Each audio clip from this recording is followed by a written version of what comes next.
We're broadcasting from the Middle Tennessee Electric Studios. Visit mte.com. Middle Tennessee Electric, serving to make life better since 1936. This is a WGNS Action Line. Talking with Rutherford County newsmakers since 1947. This is a WGNS Action Line. Now your host, Scott Walker.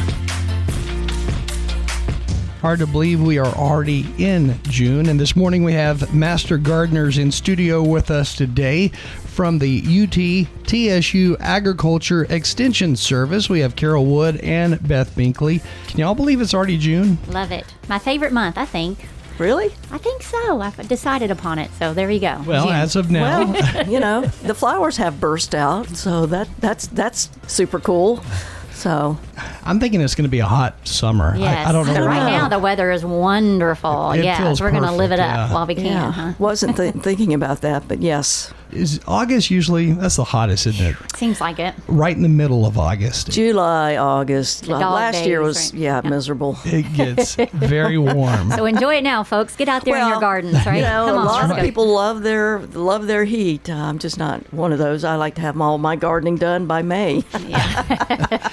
That's perfect. If you, Watch if you it could from just the get air it done by conditioning. December. Yes, yeah. No, I do like cool weather, but I definitely prefer the summer any day over cold winters. Yeah. Cold is just not fun. That's what's great about Middle Tennessee. We got it all, right? That's so right. Once you get tired of it, the next one comes. So. It'll change in a day. You could have a 40-degree day one day and a 70-degree the next in January. I mean, what's not to like Absolutely. about that? That's right.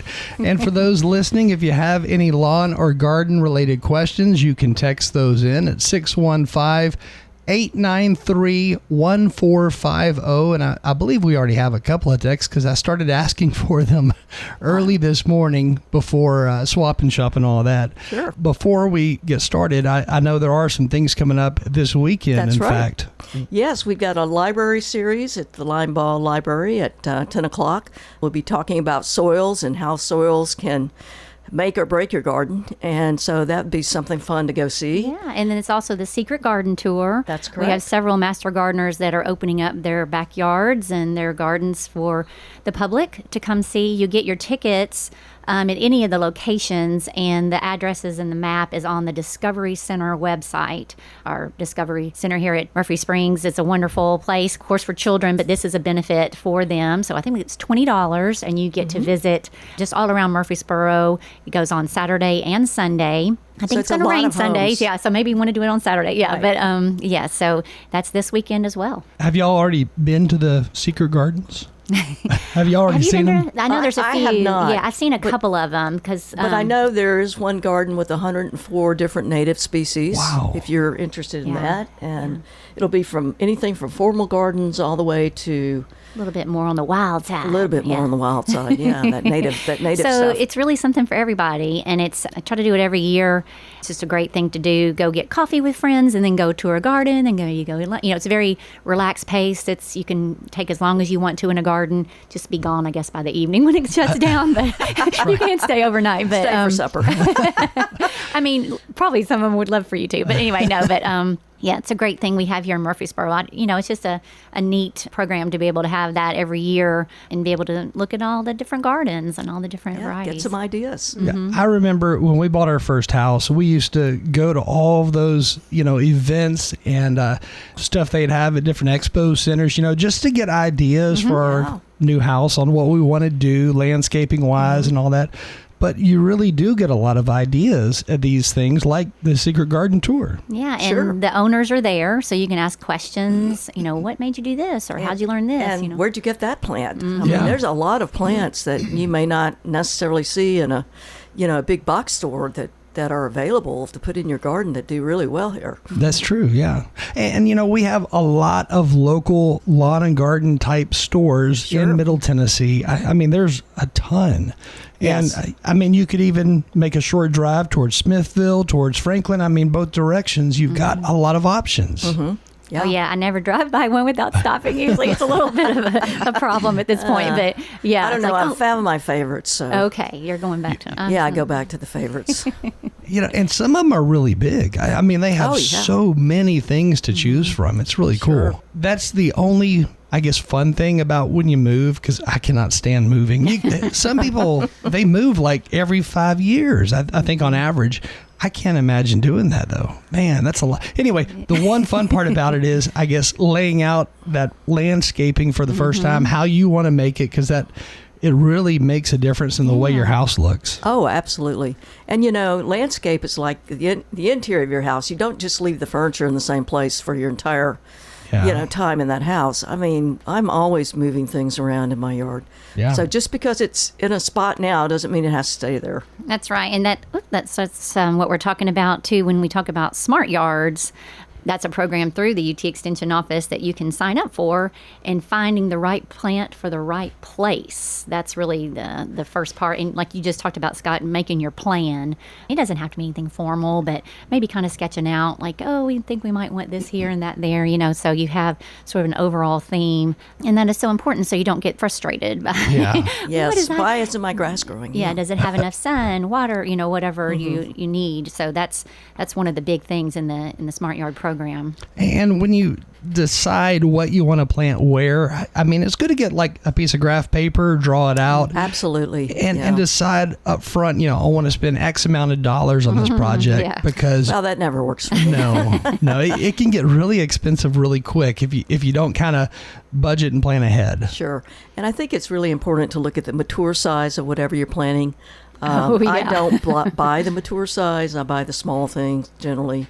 And, if you've got a bush that's going to be 6 to 8 feet wide and 6 to 8 feet tall, you need to have it off your house. Yeah. So a lot of times, I think the big mistake that I see is the plant material is planted too close to the house. Yeah, that can be no fun. Yes. Again, those listening can text us any lawn or garden related question at 615-893-1450. Now, one of the questions we got, they're asking, is it too late to put down some type of weed killer, or should I wait until the fall? What kind of weed killer? I don't know. Okay, we don't know what kind of weed killer. And so right now you can spot treat your lawn or your garden. I tend to depending on what it is in my lawn or in my beds, I tend to do the cultural technique of just pulling them out of the ground. The ground's so soft right now, even some of your bigger weed. I noticed my neighbor next door has got some tall, weedy looking things in his turf, and I would just pull those out before I cut it. But I don't know, Beth, what do you... Yeah, I mean, I'm thinking that as well. You of course get it out when you see it if you can. But as far as overall treatment, I mean, I don't think it's too late because you can do that Sure, year most of round. the You're going to be time. killing. Yeah, weed barrier is you can put that down anytime as well if you're wanting to put down if you're wanting to start a new bed with cardboard or with Sure. the landscape fabric that's porous. I mean, that can be used anytime. So I don't know. I don't think it's too late. And I have put pre-emergent down at this point, which gets your sort of weeds that are going to sprout right now. The trick with that is you don't want to put it in a place where you have other seeds that you want to germinate. Right. Because it prevents everything from germinating. Yes. Yeah. And when you if you're landscaping your new house or whatever you're doing, I guess, putting down that, that mesh that goes down, like what you were talking about, the barrier, that goes, of course, under whatever mulch you put in. But it really does help with the weeds. Oh, 100%. Yeah. It does help, and the thickness of your mulch helps. I rarely have to weed anything in my yard, thankfully. And then I have the approach where I plant enough stuff that it chokes out the weeds. So there's that technique. That's a good way to do that too.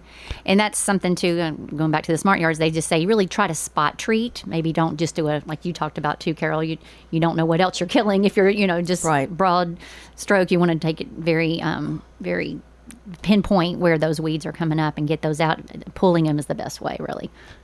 Something I think that a lot of people don't think about when they are planning to landscape their front yard, their backyard.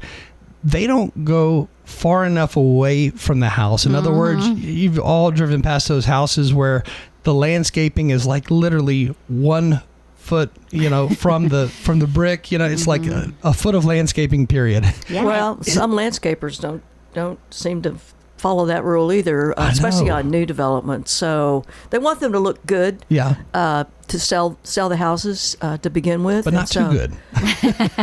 Well, and then it becomes a problem like 2-3 years down the line when you really those bushes have outgrown their place. And it looks, to me at least, a house where the front landscaping is, maybe even 8 to 10 feet wide, from the brick to the into the yard. It looks so much better. It makes the house look more inviting. It just looks good. Yes. So definitely the curb appeal for Yes. landscaping is what you want to think about. And put some things there that, are native, for example. They're going to do well. Yeah.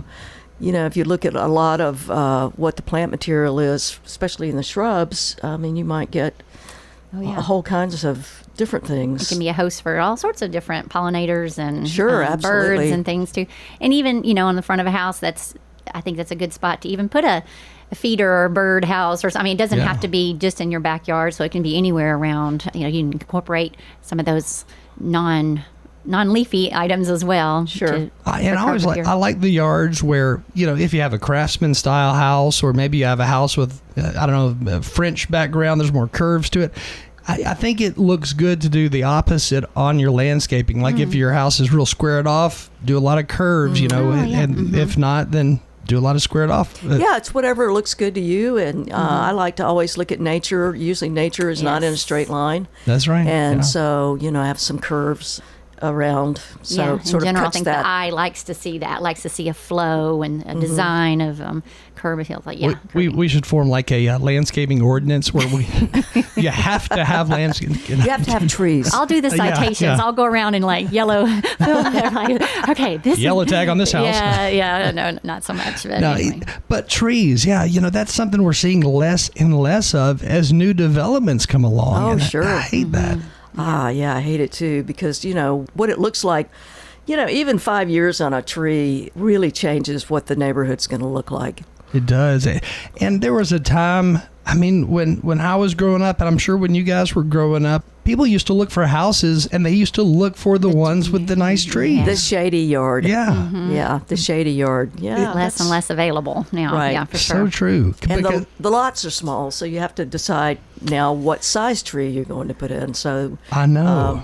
there's a list on UT Hort for recommended trees for small lots. So there's so many resources there. If you're really interested, you can get a lot of good information. Even if you want to try a fruit tree, Yes. they have got recommended varieties of those as well. And those are going to give you a leg up on how well that plant survives. So that they give you the right plant. And you sometimes have to make sure with those fruit trees, you maybe sometimes have to have two. That's right. Check that out when you buy them as well to be able to cross pollinate. So in the 1980s, it seemed like in Rutherford County, at least, the majority of houses were around 1,700 to 1,900 square feet, and they sure. had a nice yard.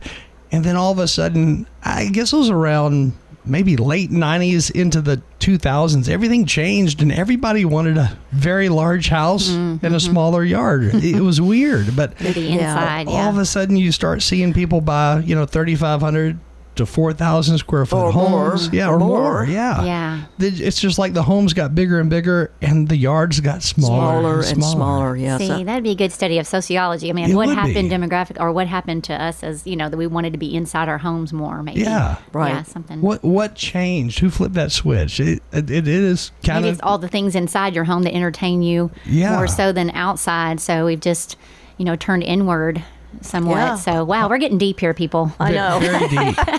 We'll turn this into a sociology-based show.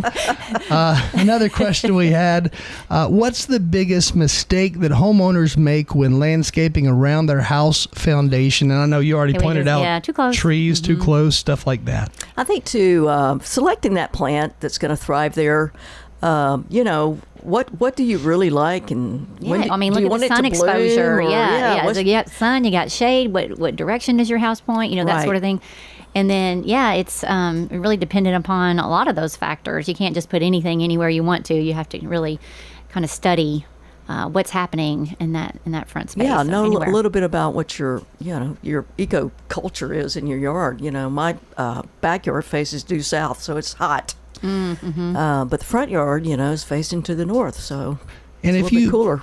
pay attention to all that stuff from the start, it'll make it a lot easier on you maintaining that landscaping Sure. to make sure it looks good for years to come. And I think that's something else that is really important. When you do landscape, make sure you do plant some stuff that you're going to want to see in 10 or 15 years. Right.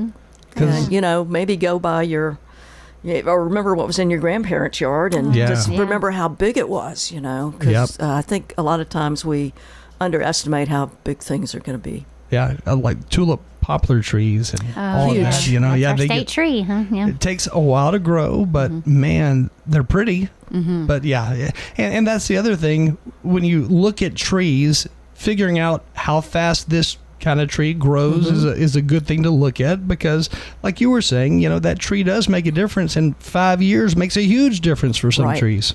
And, putting it far enough where, if it doesn't become a hazard to your house or Yeah. your roof. Yeah. Gotta watch for that. Because we do get our share of storms here. We definitely do, for sure, and they pop up left and right, and we'll have lots of rain one day or 1 week, and then during the summer you may go a month without rain. Well, So, even this spring, we Yeah. were so dry. yeah. I think So we're it's a still variety. in a mild drought. Yeah, even think after I all just this rain. Okay, yeah. another question we had here. Let's see. What's the easiest way to improve clay soil in Rutherford County? Because clay and a rock are the Yeah. two big things that we see a lot of. Let's go to a raised bed, shall we? We can go to a raised bed, or Containers. You can amend eventually A little bit, enough yeah. mulch, and if you've got trees and leaves. Yes. I know. I was pretty successful. I lived in a very wooded lot, and every leaf went into a bed. And eventually, after a few years, that stuff starts to look pretty good. So bring in some things, to make it to change that soil. So you just chop those composition a little leaves bit. up, and that's a good time to talk about the soil testing they do at the Ag Center. Right. You can go out there and get a box, and you go home and take different soil samples from around your yard, so you kind of see what your yard is like, and then they'll recommend what you're adding to it, what you Right. should add to it to make things grow better. So. And I believe we'll be talking about that at the Limeball Library this Saturday. So go down at 10 o'clock and check it out. So this Saturday, Limeball Library, Yes. you'll have a discussion on all that. So All soils, soil testing. Bring questions with you. How to amend your soil, yeah. Good. Here's another question. Speaking of leaves, it says, the last house I lived in, I noticed that my driveway was always stained because of leaves. And this new house we just moved into, hopefully that will not be a problem. There are fewer trees.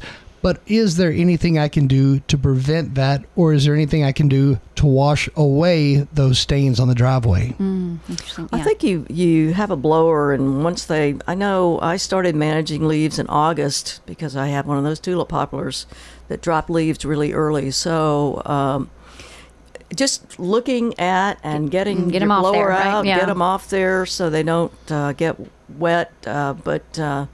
Yeah, the cool thing about leaves is they do have an ink in them almost, and we've been doing some hammering of plant leaves and plant flowers for kids on paper plates, which is a super cool kind of thing to do.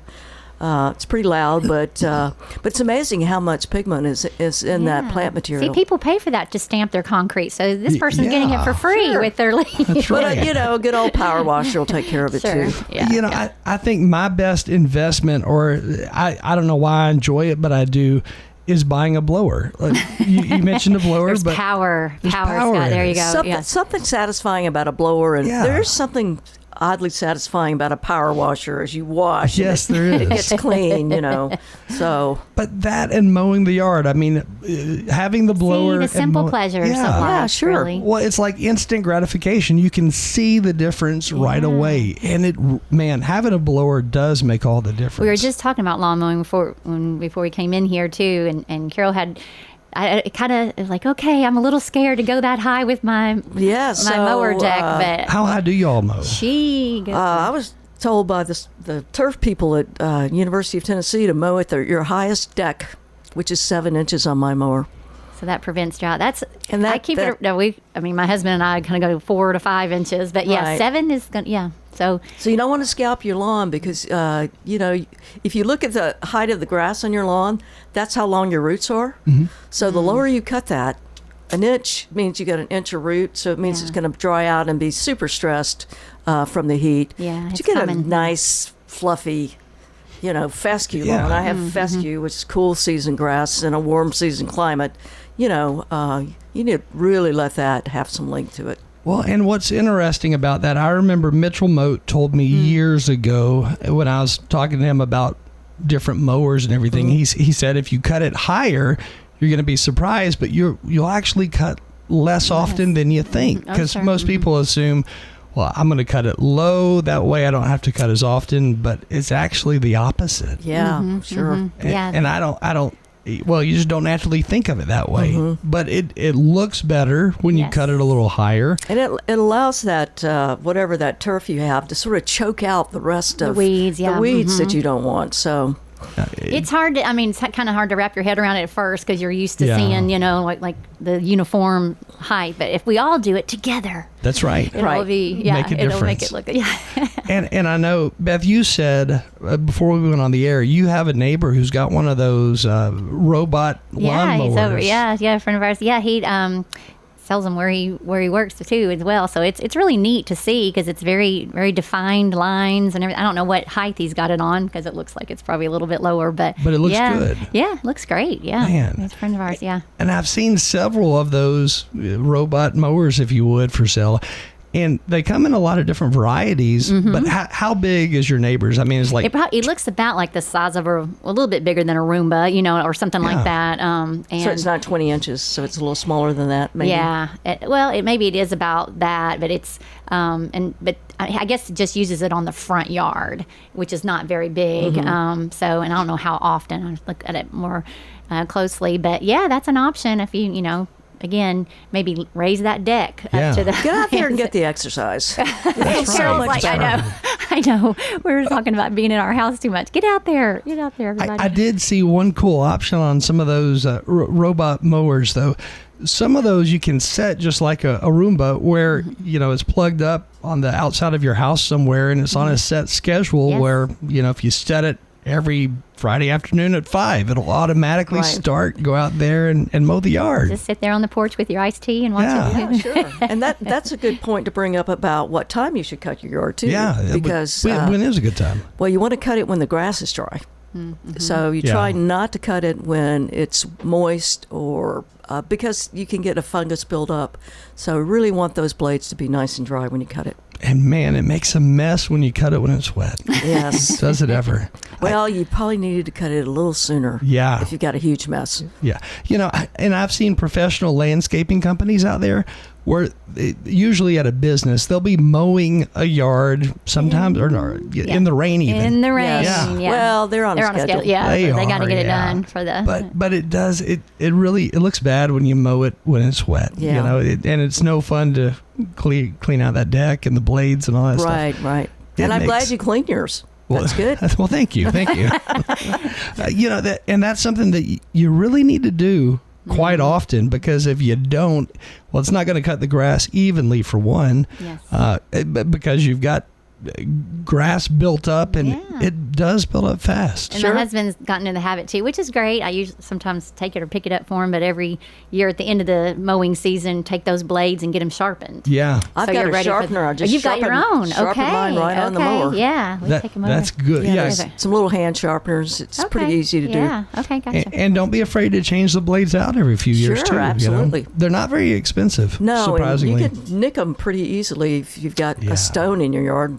Okay. Yeah. And here in Rutherford County, it happens often. Probably do. Another question we had here is there, let's see, sir, is there a better time of day to water your yard? When should I water my yard? Yeah, they always say the morning. Morning. Right? I try to water before 9. That way it gives plenty of time for all of that moisture to dry out. Again, it's a fungus problem, especially if your yard stays wet overnight. So, I know that we've got rain, but naturally, but...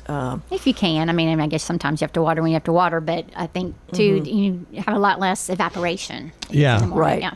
Here's a question from a 931 area code. I guess maybe Is that Shelbyville. Memphis? Memphis 901. 901. Okay, sorry. Yeah. Let's see. Can you trim rose bushes this time of year?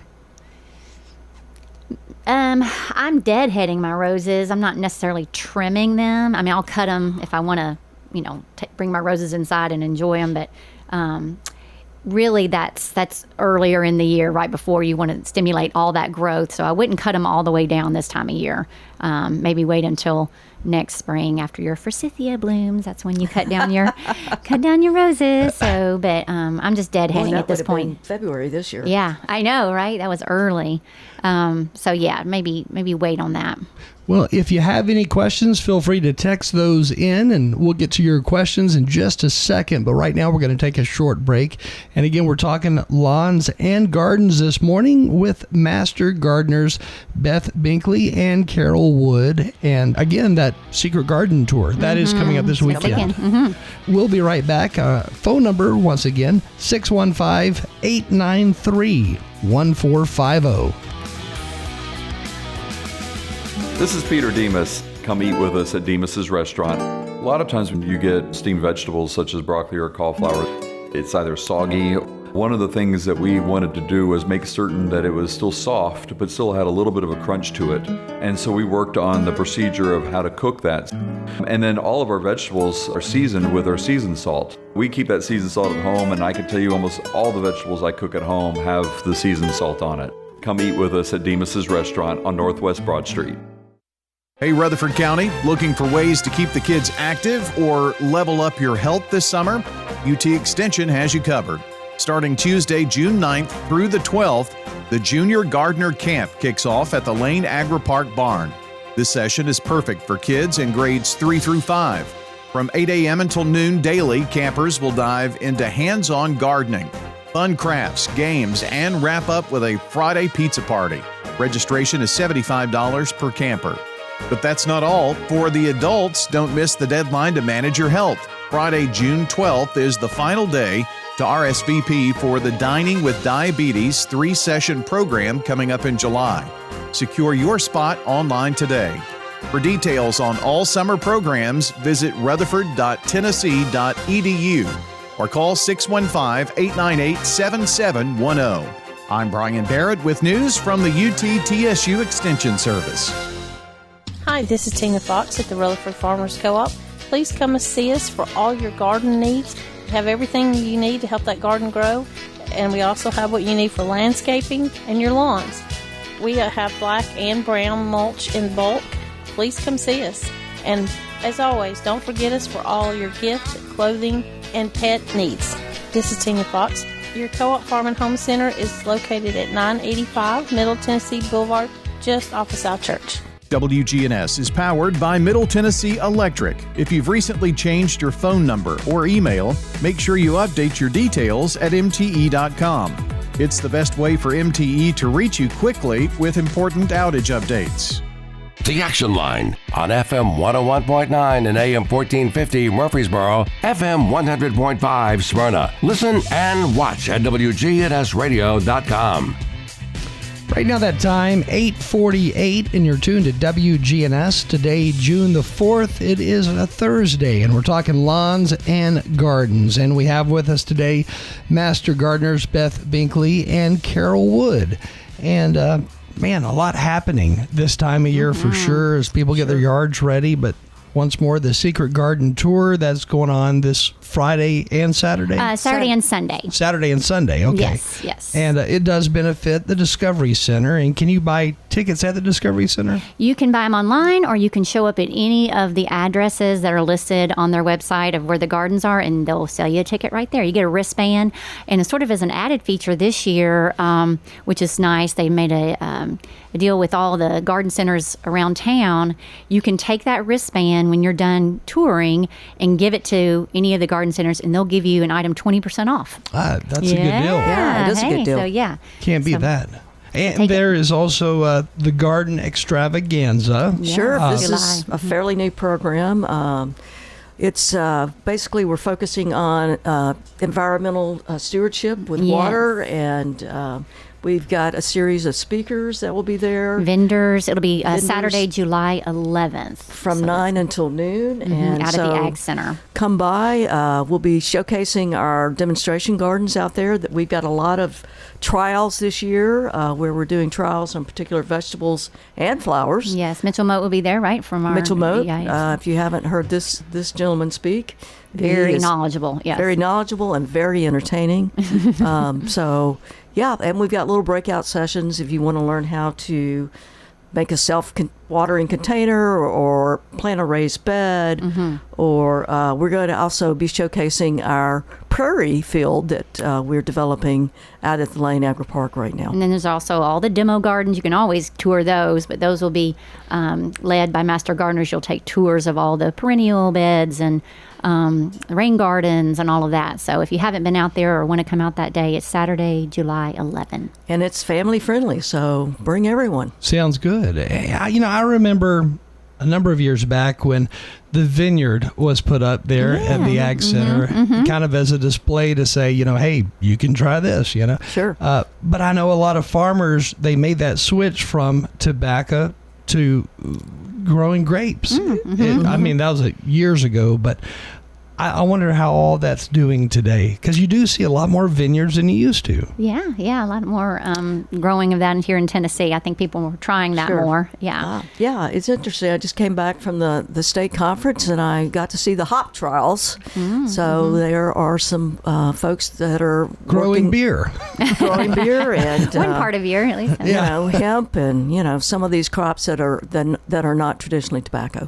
Yeah, I didn't even think about that. But yeah, there are a lot of new crops now, hemp being one of them. It's wild though, and I'm sure we're going to see more changes down the road, but yeah, different things come and go. So sure. I do wonder what's going to be next. Kind of have to stay on top of it. Yeah, what to rotate in and out. And farmers are smart. They're always looking for the next thing to do and make sure it's healthy for the soil, and it's good to rotate those around too as well. Right.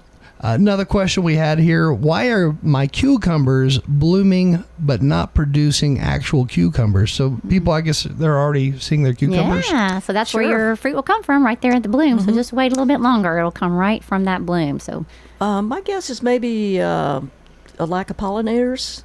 And they could be. Okay. I know I've experienced planting my plants so close together or where the insect actually couldn't get to the blossom to pollinate it. Interesting. So maybe think about where they are and how close they are together, and are those blossoms available for insects to see to pollinate.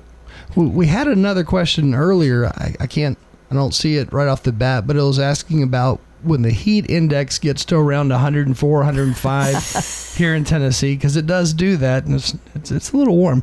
But does that damage certain flowers, certain plants, vegetables? I mean, this is why you got to love natives. They can tolerate that 104 heat index with no problem.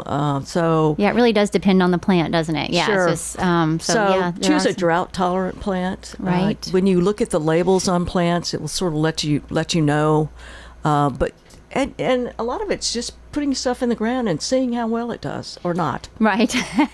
We've all killed our share of plants. Yes. Yeah. And again, go back to the website you're talking about too. UT's done a lot of research on that. So just, look at that before you plant something. If you are interested in what variety works best in this area, is it heat tolerant? They're going to be looking at those factors. And we have, what's neat about that is I participated last year. They have home gardeners all over the state that have voluntarily taken in seeds or taken in different plants and tried them in their gardens and reported back. And so then they compile all that data and put it out to say, hey, this is what worked, this is what did. Right. So it kind of, again, it saves you from a lot of frustration. But sometimes, that doesn't even work. So I think what I've learned most from being a master gardener is like, it doesn't work, you throw it out and you try something different the next year or something. I mean, just try not to get too attached because it's going to, things are going to die. Things are going to grow year to year. And there's just, sometimes you just have to go with the flow, right? And sometimes it may do better than you hoped it would and take over everything. So yeah, there's that too. Here's another question. I know we've had this question before. I don't remember the answer though. They're asking, are coffee grounds actually good for plants to mix into the soil, or is that just a myth? No, definitely. No, yeah, That's sure. good. Yeah, put them in there. They love it. So coffee grounds are good. Yeah, you can compost your coffee grounds or mix them in the soil. And it smells good too. It smells good, and it might take a while for them to break down, but it's an amendment. Like, mulch doesn't automatically break down, and takes it a season or so. So And there's Always a good idea. a lot of varieties of different types of mulch to use. Sure. Some look amazing and last a long time, and then others, they don't last very long. Right. Like those dyed colors that you see, the reds and stuff. They don't stay that same bright red color when you No, from when you first put them in. between the rain and the sun, most of it comes off on your body when you spread it. Yeah. I have to say. Yeah. I think that's the last time I did anything dyed. I had it all over me. So.